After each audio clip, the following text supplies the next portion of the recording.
ভারতের আসাম রাজ্যের বিজেপি মনোনীত মুখ্যমন্ত্রী হেমন্ত বিশ্ব শর্মা এমন একটি ভিডিও প্রকাশ করেছেন যেখানে দেখা যাচ্ছে যে হেমন্ত বিশ্ব শর্মা তিনি গুলি করছেন মুসলিম যুবকদের টার্গেট করে, এবং সে ভিডিওতে লেখা আছে যে বিদেশি মুক্ত অসম, কোনো দয়া নেই, তুমি কেন পাকিস্তানে যাওনি, বাংলাদেশিদের কোনো ক্ষমা নেই। এমন একটি ভিডিও সারা ভারতে ব্যাপক আলোচনা এবং সমালোচনার ঝড় তুলেছে। এর আগেও তিনি এমন একটি ভিডিও প্রকাশ করেছিলেন যেখানে বলা হচ্ছিল যে অসমের মুসলিমদের তোমরা কষ্ট দাও, তাদের ভাড়া যদি 5 টাকা হয় তাদেরকে তোমরা 4 টাকা দাও। উত্তরপ্রদেশ থেকে আসাম, পশ্চিমবঙ্গ থেকে গুজরাট, ভারতের এমন কোন রাজ্য নেই যে রাজ্যগুলোতে প্রতিনিয়ত সংখ্যালঘু মুসলিমদেরকে নির্যাতন করা হচ্ছে না।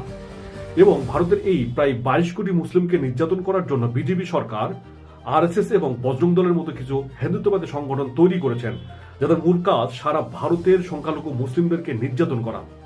একটা দেশের রাজনৈতিক দল এবং তাদের পলিটিশিয়ানরা একটা ধর্ম বা একটা সম্প্রদায়ের মানুষের বিপক্ষে গিয়ে দাঁড়ালে সেই দেশের সেই সম্প্রদায় বা সেই ধর্মের মানুষগুলোর অবস্থা কি হতে পারে একটু ভাবুন।